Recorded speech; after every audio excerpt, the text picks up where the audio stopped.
여러분, 성경은 말씀하기를 우리는 예수님의 죽으심으로 우리 죄의 몸이 멸하고 또 죄의 용서를 받게 된다고 말씀합니다. 그것은 우리가 너무나 잘 아는 기본적인 상식이죠. 예수 믿는 사람들은 다 아는 얘기입니다. 그런데 그 후반부에 있는 말씀들에 있어서 많은 사람들이 이해하지 못하거나 혼돈하거나 아니면 아직까지 그 개념을 가지고 있지 않은 사람들이 많이 있는 것입니다. 여러분, 십자가는 우리를 죄에서 해방합니다. 그리고 나서 우리는 구원을 받는데, 구원은 잘 들으십시오. 예수님의 십자가로 구원받는 것 사실이나 성경은 표현하기를 예수님의 십자가로 우리는 하나님과 다시 화목하게 되었고, 우리가 구원받는 것은 예수님의 부활로 구원받는다, 그렇게 말씀되어 있습니다. 아마 여기 계신 여러분들도 아마 오늘 제 얘기를 들으면서 정말 그런가? 그렇게 약간 의아해하는 분들도 계실지도 모르겠습니다. 화면을 통해서 보시는 분들은 처음 듣는 얘기다, 그렇게 말씀하는 분들이 아마 많이 계실 것이라 생각이 됩니다. 제가 다시 말합니다. 십자가의 은혜와 보혈로 우리는 우리의 죄의 용서를 받고 감히 십자가의 은혜를 통해서 하나님 아버지 앞에 우리가 나갈 수 있는 길이 열렸고, 또 우리가 하나님 아버지와 죄인이 화목하게 되었습니다. 그러나 우리가 구원받고 사는 것은 예수님의 부활로 구원받고 우리가 사는 것이라고 그렇게 성경이 말씀하고 있다고 말입니다. 예수님은 예수님의 다시 사심으로 인하여 우리가 하나님의 생명을 받습니다. 여러분, 우리가 죽어 계신 예수님을 믿습니까? 아니죠. 그렇죠? 그렇게 생각하면 우리가 이해하기가 쉽죠. 우린 살아계신 예수님을 믿는 것입니다. 많은 사람들은 예수님께서 지금 어디에서 무슨 일을 하시는지 예수님의 현 주소에 대해서 불확실한 그리스도인들이 꽤 많이 있는 것 같습니다. 예수님이 도대체 부활 승천하셔서 하늘에 올라가셔서 무엇을 하고 계신지, 예수님의 현 주소가 어디인지를 잘 모르는 사람들이 꽤 많이 있는 것 같습니다. 그러므로 우리는 살아계신 예수님을 믿고 섬기고, 또 우리가 구원받는 것은 2000년 전에 죽으신 다음에 계속 무덤에 죽어 계신 예수님이 아니라 부활하시고 살아서 승천해서 지금도 살아계신 영원한 하나님을 통해서 구원받는 것이죠. 그리고 우리가 예수님의 부활은 무엇입니까? 예수님이 우리의 죄를 위해서 대신 우리 죄를 지시고 대속의 죽음을 죽으신 이후에 다시 사신 것은 무덤이, 죽음이 예수님을 그냥 무덤 속에 붙들고 있을 수 없었단 말입니다. 왜? 예수님 속에 무엇이 있었습니까? 생명이 있었습니다. 예수님 속에 하나님의 생명이 있었습니다.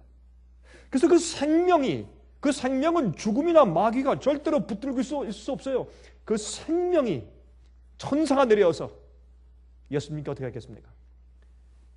주님, 이제 나오십시오. 때가 되었습니다. 모든 예언을 이루시고 죄인들의 죄를 위해서 대속 제물의 피를 흘리시고 이제는 3일 만에 부활하실 예언을 성취시켜야 합니다. 하늘에 계신 아버지께서 부르십니다. 주님이 이제 나오실 때가 되었습니다. 예수님 속에 있는 생명이 그분을 다시 일으켜서 영광의 몸을 가지고 나오시게 했지 않습니까? 그러므로 이것은 무엇을 말하는가 하면 우리는 살아있는, 부활하시고 살아있는 예수님을 통해서 구원받는 것이기 때문에 우리가 구원받는 것은 예수님의 부활을 통해서 구원받는 것이에요. 그래서 사도 바울은 내가 부활의 능력을 알기를 원한다, 그렇게 말을 하는 것이에요. 이 사도 바울이 특별히 고린도전서 15장에 부활에 대해서 그렇게 간증을 많이 하고, 만약 우리에게 부활이 없으면 우리처럼 세상에서 불쌍한 사람이 없다라고 말한 이유는 부활이 우리에게 생명을 주고, 부활이 우리를 구원하고, 부활이 매일매일 우리의 믿음과 우리의 영생과 우리의 구원을 유지시키기 때문에 그러합니다. 이거는 꼭 무슨 개념 같죠? 무슨 책을 쓸 때 어떤 개념이나 표현 같죠? 아니에요. 실제 그렇습니다. 실제 우리는 부활로 구원받아요. 예수님께서 부활하신 그 생명이, 내가 예수를 믿을 때 그 생명이 내 속에 들어오는 것이에요. 그래서 우리가 구원받는 것입니다. 이 사실을 우리가 조금 더 단순하게 이해하면 이게 믿음으로 말미암아서 의롭게 되는 과정을 좀 더 쉽게 이해할 수 있게 된다, 그 말입니다. 그래서 다시 말해서 예수님은 우리는 예수님의 십자가의 은혜로 용서받고 구원에 들어가고 하나님과 화목되고 맞습니다. 그러나 더더 나아가서 예수님의 부활로 우리가 구원을 받는다고 믿어야 할 것입니다. 자, 로마서 5장 10절을 읽습니다. 로마서 5장 10절입니다. 곧 우리가 원수 되었을 때에 그 아들의 죽으심으로 말미암아 하나님으로 더불어 화목되었은즉, 제 말이 맞죠? 예수님의 돌아가심과 십자가를 통해서 우리가 하나님과 화목되었은즉, 그 다음에 어떻게 됐어요? 화목된 자로서는 더욱 그의 무엇을 통해서? 살으심을 인하여, 이게 뭐예요? 부활을 인하여 구원을 얻을 것이라. 제 말이 맞지 않습니까? 많은 사람들이 십자가만 생각을 해요. 그러나 부활도 못지않게 어떤 의미에서 더 중요할 수도 있습니다. 자, 로마서 6장 5절부터 13절까지 제가 읽습니다. 로마서 6장 5절부터 13절까지입니다. 만일 우리가 그의 죽으심을 본받아 연합한 자가 되었으면 또한 그의 부활을 본받아 연합한 자가 되리라. 우리는 예수님의 십자가만 믿고 십자가의 용서만 주장하고 하나님께서 우리를 불쌍히 여기시고 하나님과 이제 관계가 회복되고 화목하게 되었다라는 것만 강조하지 말고 더 나아가서 예수님의 부활을 본받아 예수님의 십자가도 연합되고 예수님의 부활도 연합되고, 뭐예요? 예수님과 함께 우리가 죽어야 합니다. 내가 내 죄에 대해서, 나에 대해서, 세상에 대해서, 마귀의 유혹에 대해서 우리가 죽어야 합니다. 그래서 십자가에 못 박혀 죽고 나를 쳐서 복종시키는 경험을 하고 회개하고 옛적 나를 십자가에 못 박고 굿바이 한 다음에 예수님의 부활과도 연합이 되어야 된단 말입니다. 그러면 계속 말씀하기를 우리가 알거니와 우리 옛사람이 예수와 함께 십자가에 못 박힌 것은, 여러분, 이것은 앞에 하신 말씀을 그 뒤에 있는 문장이 받아서 또다시 설명해 주는 것이에요.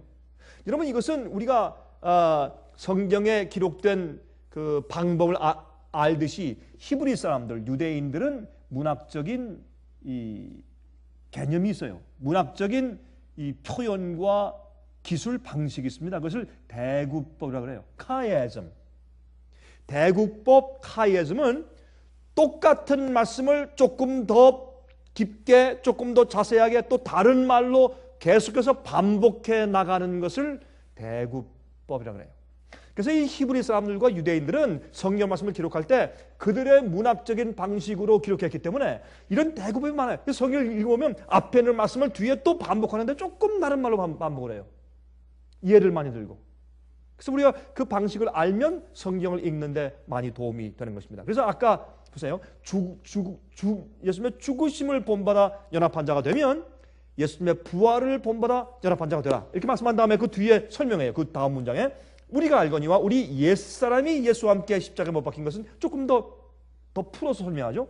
우리의 옛사람이 죄의 종되었던 내 옛사람이 십자가에 못 박혀 죽은 것은 죄의 몸이 멸하여 다시는 우리가 죄에게 종노릇하지 아니하려 함이니, 그게 부활과 함께 연합한 자가 되는 것입니다. 다시 말해서 예수님이 우리 죄를 대신 지고 죄의 대가와 죄의 형벌을 대신 치기 위해서 죄 때문에 죽었어요. 그래서 고린도후서 5장 21절에 말씀하기를 예수님께서 우리가 의가 되기 위해서 예수님께서 죄가 되셔야 됐다. 우리의 죄가 예수님께 얹혀서 우리의 죄 자체가 되신 예수 그리스도. 그런데 예수님께서 부활했어요.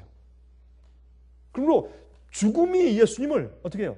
붙들고 있을 수가 없었습니다. 그러면 우리가 예수님의 십자가와 함께 옛몸이 십자가에 못 박혀 죽어버리면 그 옛몸에 우리의 옛생애에 죄에 노예된 그 죄의 습관과 죄의 파워가 더 이상 우리를 어떻게 해요?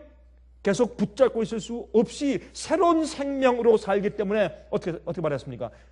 죄의 몸이 멸하여 다시는 우리가 죄에게 종노릇하지 아니하려 함이니, 그렇게 말한 것이 예수님의 부활과 우리가 연합하는 자가 된다, 그 말입니다. 자, 그 이유는 죽은 자가 죄에서 벗어나 의롭다 하심을 얻었음이니라. 만일 우리가 그리스도와 함께 죽었으면 또한 그와 함께 살 줄을 믿노니. 여러분이 이제 로마서 6장을 보면 지금 사도 바울이 뭘 말합니까? 십자가, 부활, 십자가, 부활, 십자가, 부활을 반복해서 설명해 주는 것이에요. 그렇죠? 자, 그러므로 그리스도와 함께 죽었으면 또한 그와 함께 살 줄을 믿노니 이는 그리스도께서 죽은 자 가운데서 사셨으며 다시 죽지 아니하시고 사망이 다시 그를 주장하지 못할 줄을 알미로다. 우리가 예수님의 부활을 믿으면 뭘 믿는 거예요? 사망이, 마귀의 권세가, 죄의 힘이 예수님을 더 이상 붙들어 맬 수가 없다는 것을 믿는 것이에요. 그렇다면 우리가 예수님과 함께 십자가에 못 박으면 죄가 죽어버리는 것이에요. 죄의 형벌이 갚아지는 것이에요. 예수님 십자가 안에서. 그러면 예수님의 부활과 우리 연합해서 예수님과 함께 다시 부활하면 이제는 죄의 힘이, 마귀의 힘이 우리를 억어하거나 더 이상 노예로 붙잡을 수 없는 생명 안에서 사는 것이라 그 말입니다. 아니 왜 가만들 계세요? 참 이상하네. 여러분들은 어떻게 보면 예? 이런 얘기에서 가만히 있으면 어떻게 되는 거예요 도대체 여러분? 예? 죽었어요 영적으로? 이게 그리스도인 생애예요. 이게 사실은 이게 우리가 이런 그 감각이 이런 개념과 이런 깨달음과 이것이 우리 마음 가운데 늘 감격을 주고 감사해야 돼요. 그게 안 생기잖아요. 우리 생애 가운데 문제가 있는 거예요. 그거는 문제가. 그게 감격한 마음이 없어지잖아요. 여러분 영적으로 죽은 상태. 그게 다른 게 죽은 상태가 아니에요. 어떻게 예수님과의 관계에서 그런 것이 많고 감격이 안 생기는가? 아이 목사님 저는 성격이 원래 조용해가지고요. 내 성격이 조용해서 전 표현도 못하고요. 속으로만 그저 이렇게 합니다. 여러분 진짜 감격하면요 그런 것도 없어요. 내성적이고 외성적이고 뭐 성격이 조용하고 난 말 안 하는 사람이고 그거 없어요. 저는요 아주 내성적이고 조용한 그런 사람들도 예수님의 은혜에 감격해서 울고 간증하고 용감해지는 사람을 제가 너무 많이 봤으니까.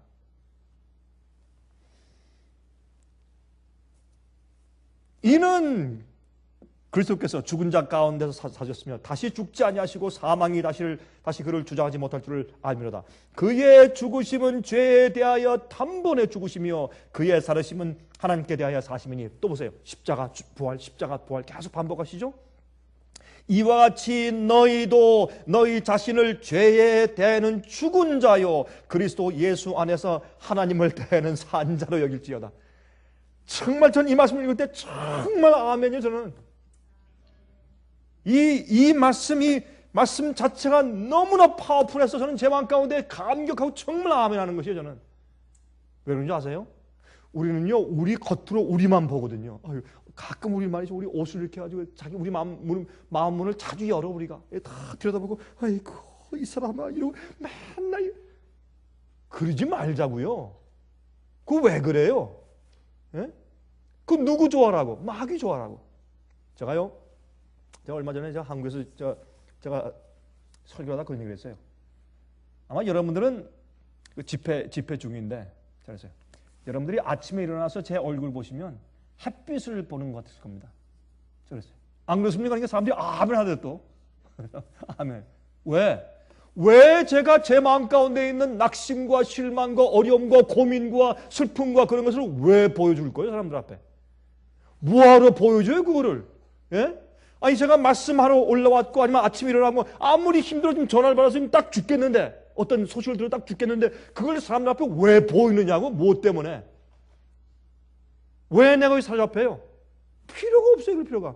당장 내일 죽으면 죽어도 오늘 내가 주님의 생명 가운데 사는 것인데 그렇게 살면 되지. 이게 믿음이에요. 이게 믿음이에요. 여러분 저는 항상 기쁜 줄 아십니까? 아니 항상 기쁘죠. 근데 항상 기쁜 일만 있는 줄 아십니까? 아닙니다. 어떤 데 기가 막힌 일도 있습니다. 그러나 저는 그것들이 저를 지배하지 못하게 합니다. 왜 그것들이 저를 지배해야 합니까? 무엇 때문에? 그래서 어쨌다는 거예요? 어차피 우리는 죽을 텐데. 여러분 낙심하는 일들이 있습니까? 있습니다. 그러나 예수님의 부활이 그 생명이 나를 주관하게 해야 합니다. 옛사람은 죽고 이렇게. 어제는 내가 풀이 다 죽었어요. 좋습니다. 오늘은 살아나십시오. 그럼 될 거 아니에요? 십자가를 경험했으면 부활이 있어야 될 거 아니에요? 근데 맨날 사람들 십자가야. 맨날 십자가. 그러지 말자요. 우리가 부활이 있다요. 부활이.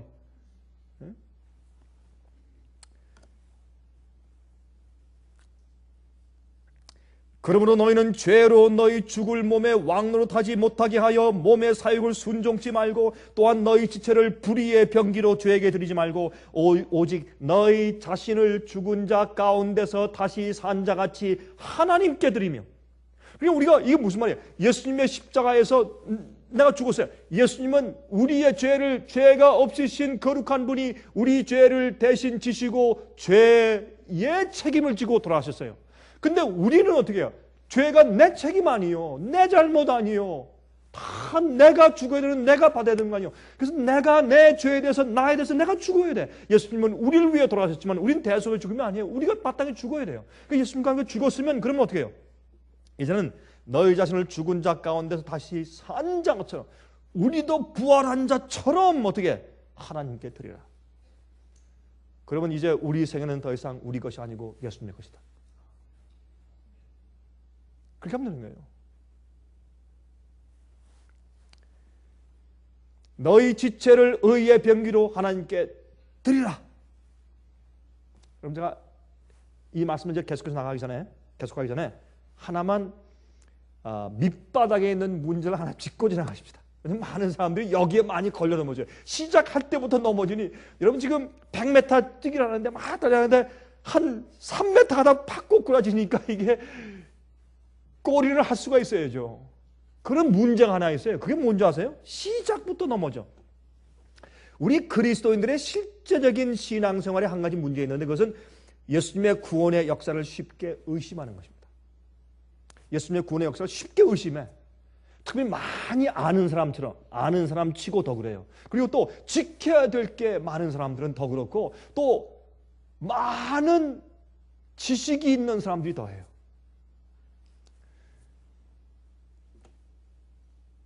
여러분, 이거는 실제적인 신앙생활의 한 가지 문제인데 성경의 약속이 어떤 때 볼 땐 너무 크고 황송하거든요. 어떻게 저렇게 크고 놀라운 자비와 그저 난 아무것도 안 했는데 구원하시고 용서하시고 이끄시는 주님의 그 큰 은혜를 내가 어떻게 받을 수 있느냐. 이게 내 염치가 있지. 그러니까 성격대로 자상하고 말이죠. 아주 꼬장꼬장하고 말이죠. 꼭 말이죠. 어디에 여기에 콩 하나 뽑으면 거기다 콩 꼭 박아야 되는 그런 성격의 사람은 이거 받아들이기가 더 어려워요. 근데 적당히 사는 사람들은 쉽게 받아들여요. 성격적으로. 그런데 주님을 믿는 과정에서 적당히 사는 사람들은 실수가 많죠. 그러나 여기서 뽑아서 여기 꼽는 사람들은 실수가 적죠. 그 다 장단점이 있지만은 그러나 이러니 배제하고 모든 성격의 사람들이 예수님의 그 엄청난 구원의 역사를 받아들이는데 굉장히 힘들어 생각하고 의심을 합니다. 의심하기 때문에 구원의 경험이 시작이 안 되거나 아니면 자주 흔들려요. 조금만 어려움만 생겨도 흔들리고 시험이 와도 흔들리고 또 시련이 와도 흔들리고 아파도 흔들리고 암만 걸리면 죽어 그냥. 하나님께서 버리신 줄 알아요. 그런데 보세요. 로마서 5장 6절부터 8절을 읽습니다. 로마서 5장 6절부터 8절 보면 여기 이런 말씀이 있어요. 우리가 아직 어떨 때? 연약할 때. 강할 때가 아닙니다. 그렇죠? 우리가 아직 연약할 때에 기약대로 약속대로 그리스도께서 경건치 않은 자를 위하여 죽으셨다다. 그러면 이게 무슨 말이에요? 우리가 연약할 때는 어떤 때란 말이에요? 경건치 않을 때란 말이에요. 그렇습니까? 이 문장은 연약하지 않을 때는 그 뒤에 설명하는 거예요. 경건치 않은 자는 내가 경건치도 않고 죄의 종이고 죄 가운데 있고 연약할 때 내가 어떻게 할 수 없을 때 주님께서 날 위해 이미 돌아가셨어요. 여긴 조건이 없다고. 여러분 우리가 예수님께 뭐 십자가에 돌아가 주십시오라고 부탁한 적 있습니까? 이미 2000년 전에 돌아가셨어요. 그러면 예수님이 십자가 돌아가시 이전에 살던 구약시대 사람들은 그들은 무조건 예수님께서 메시아가 앞으로 오셔서 우리를 위해 대속의 죽음을 죽으실 것이라는 것을 미래에 있는 것을 무조건 그렇게 하실 주님의 약속을 기약대로 하실 것을 믿었단 말이에요. 그러면 그들은 미래에 있을 십자가를 보고 믿어서 구원받았고 우리는 과거에 이루어진 십자가를 보고 구원받고 피자 세임이에요. 믿음은. 많은 사람들은 구약은 행함으로 구원받고 구약 시대에는 아니죠. 여러분 그 성소에서 양을 잡아 제사함으로 그들이 미래에 오는 메시아를 믿는 믿음으로 구원받았지 않습니까? 자, 그러면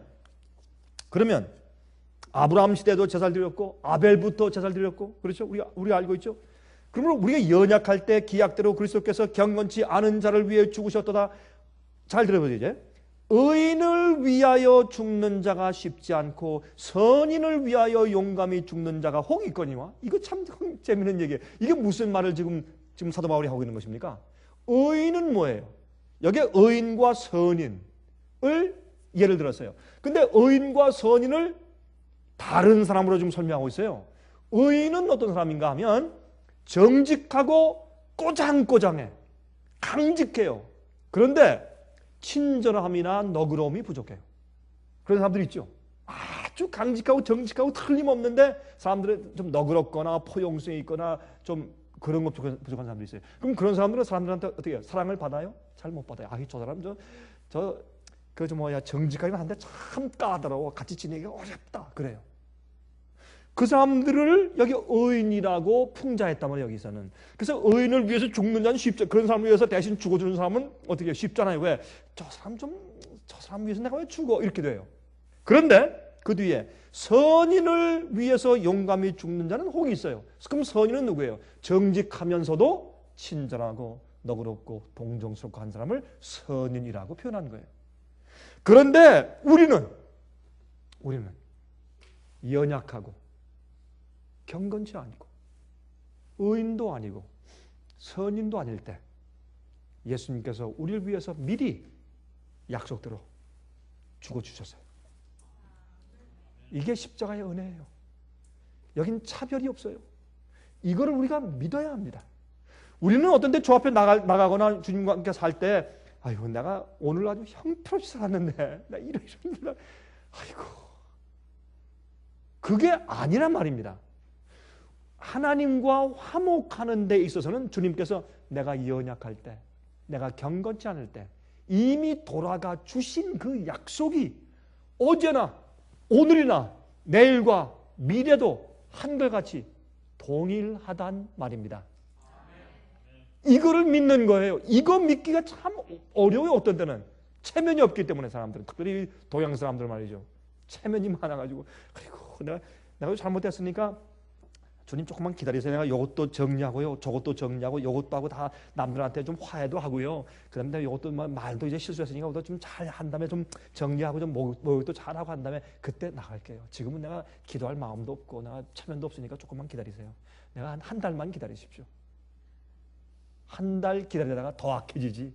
우리 경험 다 알죠. 한 달 기다리잖아요. 좀 더 깨끗하게 하고 나가려면 한 달 동안 더 악해져요. 우리가 알아요. 왜냐면 우리가 의로워질 수 있는 유일한 길은 예수님에게만 있기 때문에 우리가 십자가에 나가서 죽어야 아이고 내가 이번 주엔 망했다 해도 또 십자가 나가서 죽어야 부활하고 주님과 함께 부활과 연합되고 그 속에 하나님의 아들의 생명이 내 속에 들어와야 의롭게 살 수가 있어요. 작년에 실패했다? 그래서요. 뭐 어떻단 말이에요. 2009년도에 실패했다? 그러면 2010년이 또 오잖아요.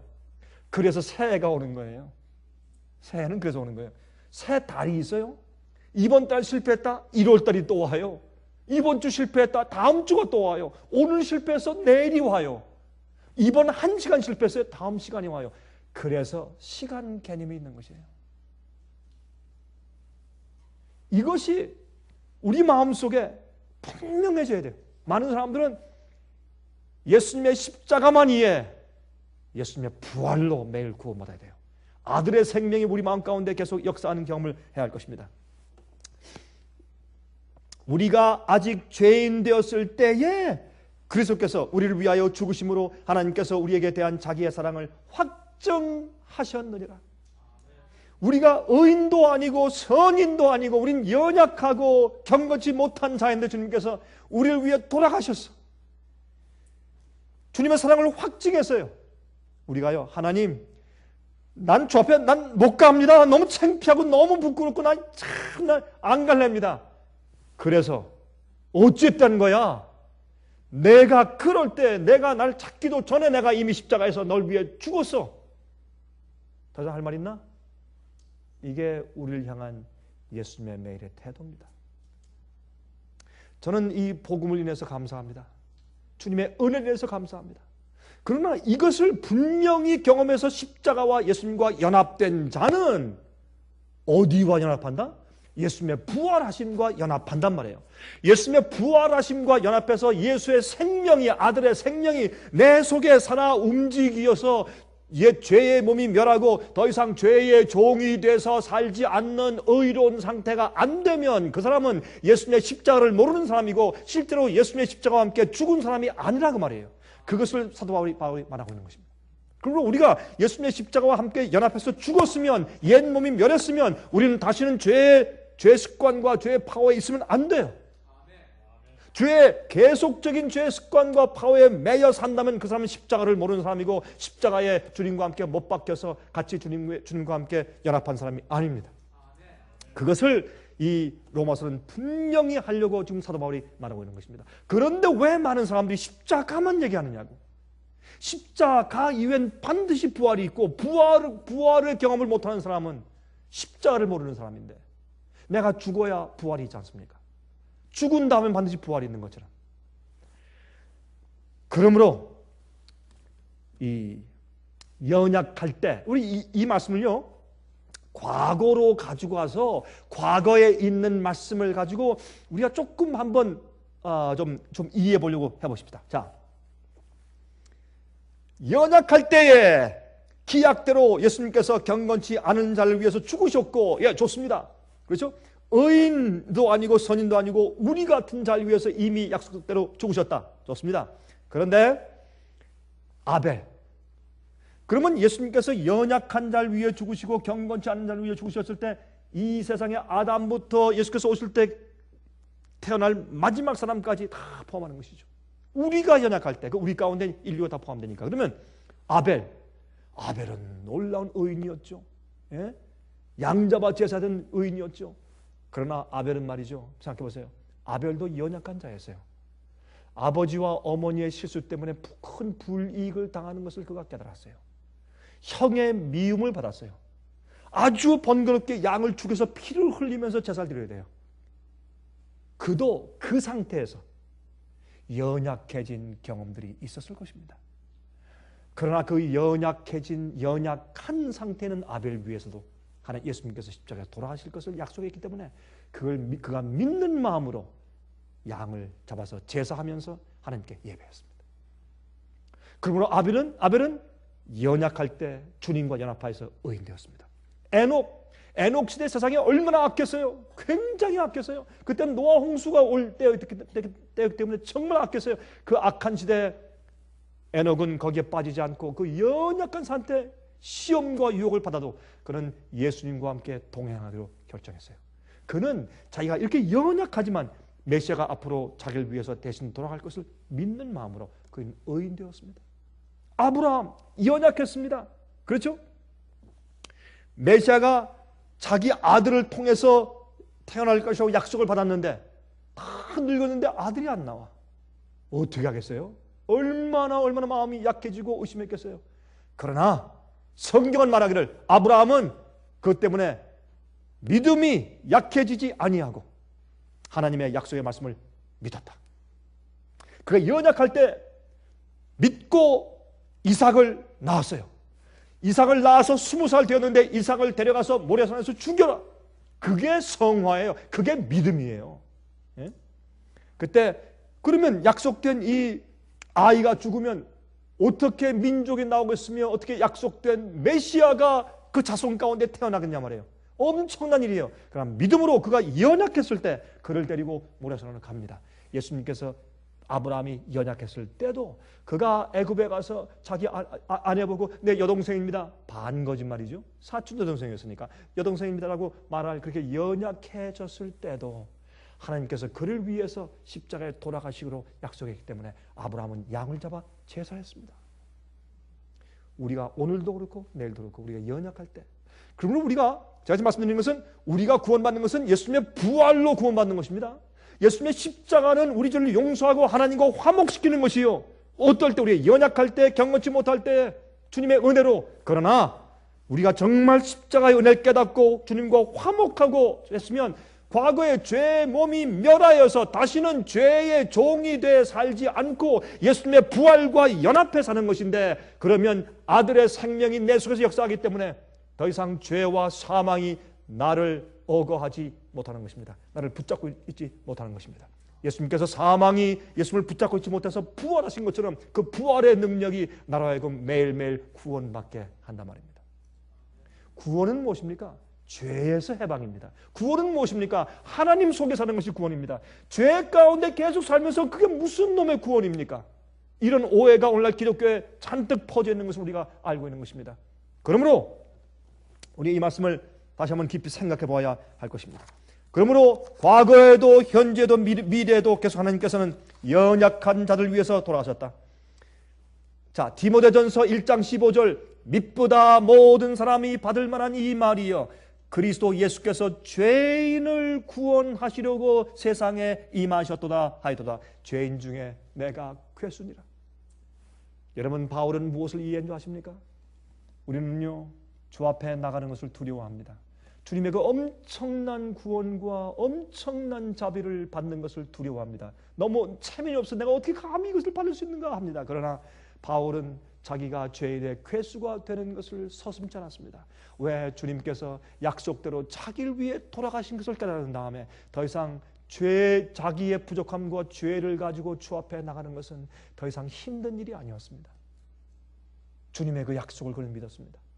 그래서 나는 죄인 중에 괴수라고 얘기했습니다. 그러므로 잘 들으세요.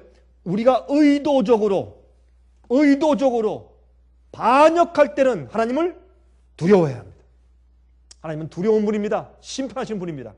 그러나 우리가 연약할 때, 우리가 쓰러질 때, 우리가 주님의 자비와 능력이 필요할 때, 그때는 주님께서 우리의 구세주 되시는 것입니다.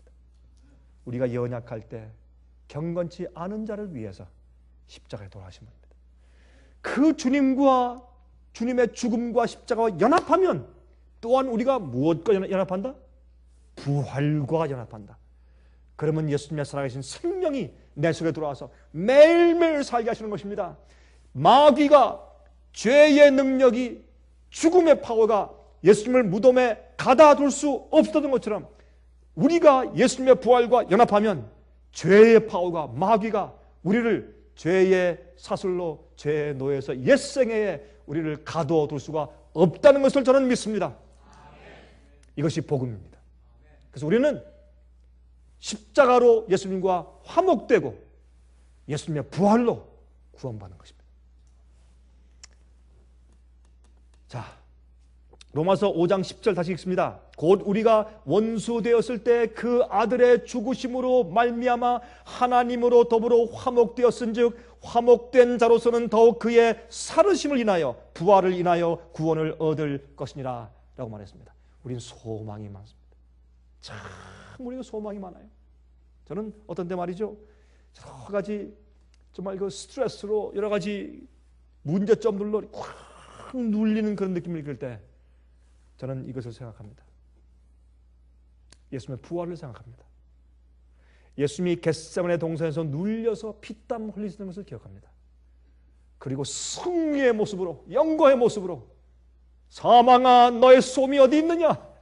여러분 그 얘기는 고린도전서 15장에 있죠. 그건 누가 할 얘기입니까? 앞으로 우리가 할 얘기입니다. 우리가 살아서 승천하면 안 하죠. 죽어서 주님 안에서 자든 자들이 부활할 때 사망아 너의 솜이 어디 있느냐? 죄의 권능이 사망의 솜이, 사망한 너의 솜이 어디 있느냐? 죄의 권능은 이 죽음의 권능은 죄거든. 그건 죄를 승리한 자들의 모습이에요. 그래서 요한복음 1장 4절에 말씀했습니다. 요한복음 1장 4절에 그 안에 생명이 있었으니 이 생명은 사람들의 빛이라. 그 안에, 예수님 안에 생명이 있었으니 이 생명은 사람들의 빛이라. 예? 이 생명이 내 속에서 움직여야 내가 구원받는 사람이에요. 여러분, 우리는 살아계신 구세주로 구원받습니다. 죽어있는 예수님으로 구원받는 것이 아닙니다. 살아있는 예수님으로 구원받고 살아있는 아들의 생명이 매일 내 속에 들어와 그것이 역사하기 때문에 죄의 파워가 우리 속에서 힘을 발휘하지 못합니다. 유혹이 들어와서 한참 갈등할지라도 그것이 나로 하여금 죄에 빠지거나 죄에 굴복하도록 만들 수가 없습니다. 죄는 우리를 절대로 강요할 수가 없습니다. 예수님의 영이, 우리가 성령을 받고 예수님을 받는다, 예수님을 우리 마음 가운데 받아들인다. 무엇을 받는 것입니까? 하나님의 생명을 받는 것입니다. 예수를 받는다, 예수님의 능력을 받는 것입니다. 성령을 받는다, 뭘 받는 것입니까? 하나님의 생명을 받는 것입니다. 그 생명이 내 속에서 역사하니까 어떻게 해요? 내가 죄된 생활을 안 사는 것입니다. 의도적으로 죄를 짓지 않아요. 예? 연약하고 실수할진정 계획적이거나 의도적인 죄가 안 나와야 돼요. 우리 속에서. 우리가 장성한 입장에 달하기 위해서 계속 매일매일 발전하는 것이나, 그러나 우리는 의도적으로 죄악에 빠지지 않습니다. 이것을 사도 바울은 얼마나 후련하고 시원하고 깨끗하게 복음서에서 말씀하고 있는지 모릅니다. 요한복음 3장 36절, 아들을 믿는 자는 영생이 있고 아들을 순종치 아니하는 자는 영생을 보지 못하고. 보세요. 여기도 아까 말씀드렸죠. 성경은 대구법이에요. 카이에즘이에요. 똑같은 것을 자꾸 반복해요. 보세요. 이거 보세요. 어떻게 말씀하십니까? 아들을 믿는 자는 영생이 있어요. 생명이 있어요. 그 생명이 있으니까 영혼이 살죠. 자, 아들을 믿는 자는 영생이 있는데, 아들을 믿는 것과 그 반대 말했어요. 아들을 믿으면 영생이 있고, 두 번째, 아들을 순종치 아니하는 자는 영생을 보지 못하고. 보세요. 이렇게 말씀해요. 믿는 자는 영생을 가졌고 믿지 않는 자는 영생을 보지 못했고, 이렇게 말씀한 겁니다. 지금. 그렇죠? 믿는 자에겐 생명이 있고 믿지 않고 불신하는 자는 생명이 없고. 요걸 또 어떻게 얘기했어요? 믿는 자에게 생명이 있는데 순종치 않는 자에게 생명이 없고. 뭐예요? 불신은 뭐예요? 불순종이에요. 여러분 히브리서 3장 4장 가만히 읽어보세요. 예? 뭐라고 말씀했는가? 믿지 않음으로, 불순종함으로, 그 두 가지 단어를 똑같이 사도 바울은 기록했어요. 불신, 하나님을 불신할 때 주의 명령을 지킬 수가 없어요. 하나님이 안 보는데 내가 어떻게 11조를 드려? 눈에 안 보는데 뭐 이거 내가 그냥 공중에 뿌리는 것 같아요. 그러니까 11조 드릴 수가 없어요.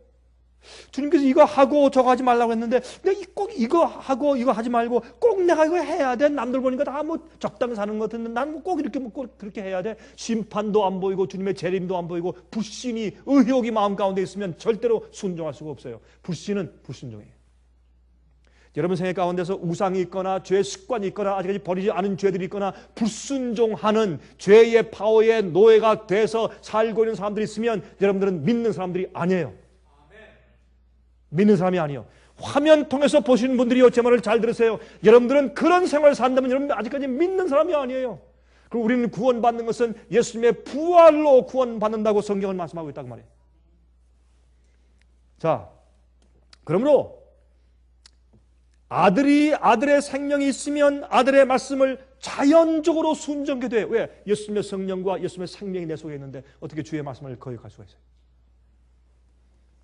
요한일서 5장 11절 또 증거는 이것이니 하나님이 우리에게 영생을 주신 것과 이 생명이 그의 아들 안에 있는 것이니라.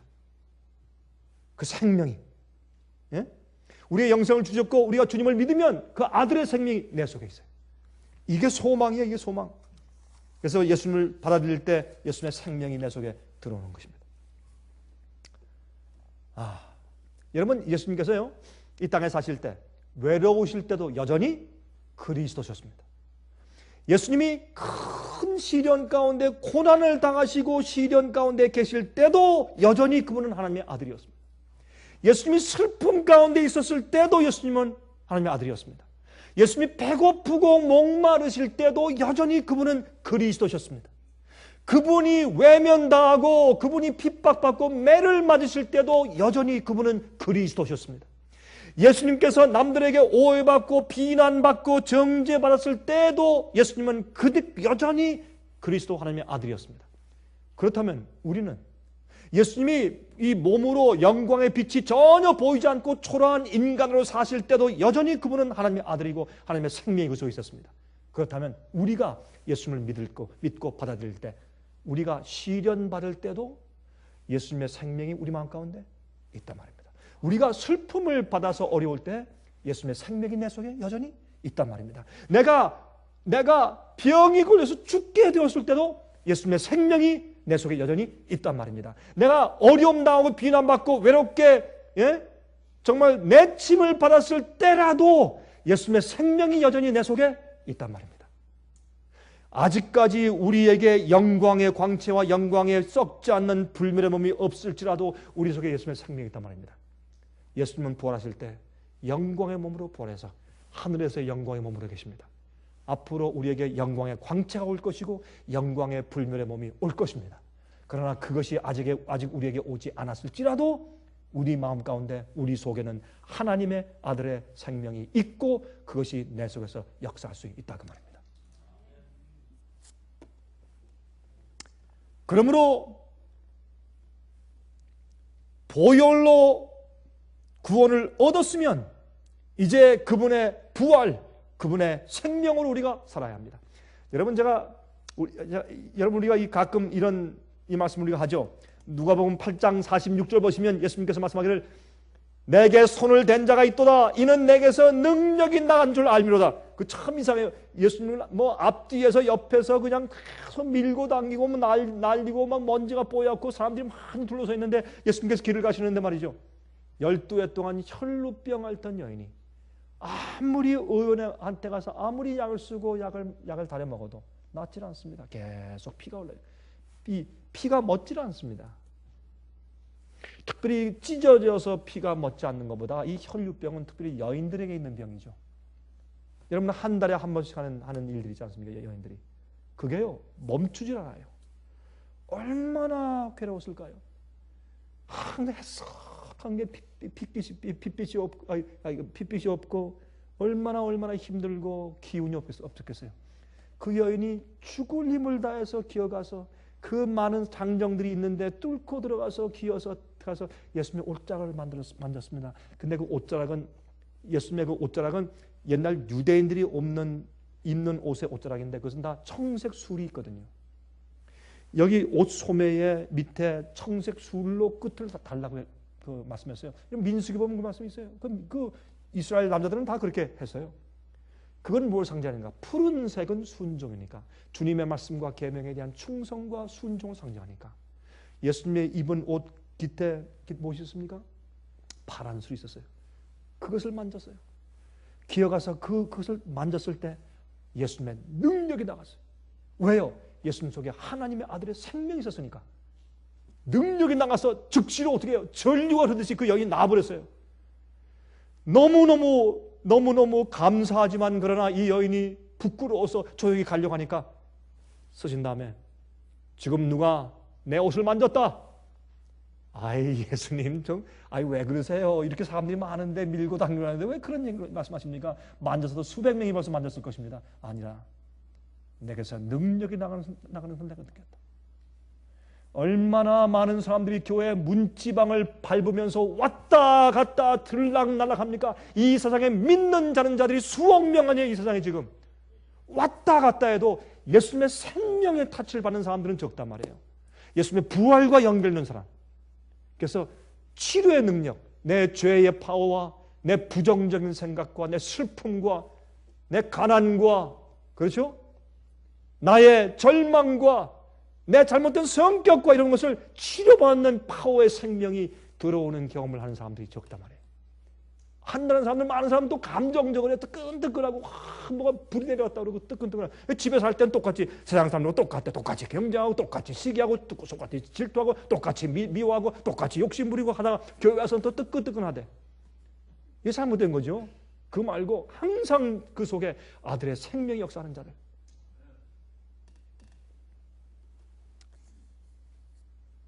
얼마 전에 최근에 한 청년자한테 간증을 했습니다. 목사님, 저는 이러한 죄의 습관에 찌들려 있던 사람이었습니다. 제가 말씀을 들었습니다. 말씀을 읽기 시작했습니다. 생의 빛에 들어와서 말씀을 듣기 시작했습니다. 제가 직접 말씀을 펴서 보고 연구하기 시작했습니다. 말씀의 파워가 들어오니까 하나님 아들 예수 그리스도의 생명이 들어오는데 난 깜짝 놀랐습니다. 내 속에 있는 죄의 파워가 힘을 잃어버리는 것입니다. 더 이상 나를 억압할 수 없었습니다. 놀라운 일이 생겼습니다. 목사님, 난 새로운 사람이 되었습니다. 그렇게 간증을 하더라고요. 젊은 사람이. 얼마 전에, 최근에. 그다음부터 부모님이 불쌍해하게 보이고 친구들이 불쌍해 보이기 시작했습니다. 목사님, 그렇게 간증을 하더라고요. 여러분, 요한복음 20장 31절에 말씀하십니다. 요한복음 20장 31절에 오직 이것을 기록하면 너희로 예수께서 하나님의 아들 그리스도이심을 믿게 하려 하며 또 너희로 믿고 그 이름을 힘입어 생명을 얻게 하려 함이니라. 예? 그 이름을 힘입어 생명을 얻게 하려 함이라. 예수 믿으면 아들의 생명이 내 속에 들어와야 돼요. 요한일서 3장 9절에 말씀했습니다. 하나님께로서 난 자마다 죄를 짓지 아니하나니 이는 하나님의 씨가 그의 속에 거하며 저도 범죄치 못하는 것은 하나님께로서 맞습니다. 주님의 생명이 계시니까 어떻게 해요? 죄의 파워를 이기는 것이에요. 우리가 실수하거나 넘어지면 얼마나 마음이 아파요. 가슴이 아프고 다른 사람이 되는 것이에요. 전혀. 보세요. 여기 말씀하기를 이것을 기록하면 너희로 하나님의 아들 예수를 믿게 하라 합니다. 이 책은. 그래서 예수의 생명이 우리 속에 들어오도록 아들의 생명이 여러분 생활 가운데 매일 역사하게 되기를 간절히 기도합니다. 자비하신 하늘에 계신 우리 아버지시여, 주님의 약속을 인해서 감사하며 주님의 크신 구원을 인해서 감격합니다. 주여 감사하고 찬송합니다. 우리가 연약하고 경건치 못할 때 약속대로 주님이 십자가에 가주시고 부활하신 생명으로 우리가 매일 구원받게 하심을 감사합니다. 주여 저희를 매일 불쌍히 여기시고 긍휼히 여겨주시사 그 영원한 생명을 매일매일 허락해 주시고 주님의 생명이 우리 속에서 우리를 주장하여서 그 생명이 우리를 영생에 들어갈 수 있도록 이끌게 도와주시옵소서. 살아계신 예수 그리스도의 거룩하신 이름만 의지해서 간절하게 기도합니다. 아멘. 은혜 많이 받으셨습니까? 지금까지 들으신 이 생예빛 예배 설교는 개인의 신앙 부흥이나 소규모 그룹 예배를 위하여 DVD와 CD로 제작되어 보급되고 있습니다. 생예빛 예배 설교 DVD 및 CD를 원하시는 분들은 1-877-704-1004번으로 전화하여 주시기 바랍니다. 생애의 빛은 각종 미디어, 즉 출판물, 텔레비전, DVD, CD, 그리고 웹사이트를 통하여 복음을 전하는 미디어 선교 기관입니다. 생애의 빛에서 이루어지는 선교 사업을 크게 7가지로 나누어 소개하면 다음과 같습니다. 첫째로 생애의 빛은 가정과 건강과 참된 신앙을 소개하는 월간지 살아남는 이들을 매달 발간하고 있습니다. 가정과 건강 문제뿐만 아니라 참된 신앙과 성경에 나타나 있는 중요한 진리들에 대하여 매달 깊이 있게 다루는 성경 연구 신앙지입니다. 둘째로 생애의 빛은 미국의 주요 도시에서 텔레비전 선교 방송을 하고 있습니다. 많은 분들이 생애의 빛 선교 방송을 통하여 복음을 발견하고 새로운 생애를 살아가고 있습니다. 셋째로 생애의 빛에서는 우편 통신을 통하여 평신도들의 성경 연구를 도와드리는 성경 통신학교를 운영하고 있습니다.